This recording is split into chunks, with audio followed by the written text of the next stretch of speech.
Yer sayyorasida bir joy bor. U yerni 3 ta mamlakat 3 xilda nomlaydi. Hamma o'zi uchun haq.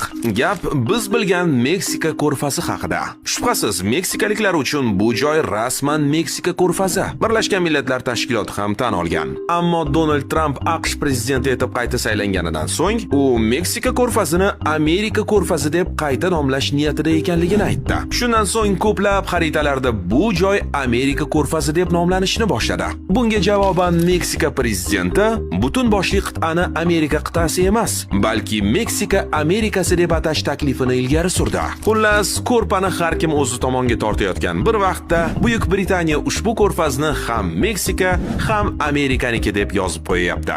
Unda nimaga haligacha kanalga obuna bo'lmasdan o'tiribsiz? Videoni Magic City'dagilarga ham jo'natib qo'ying, bilib olishsin.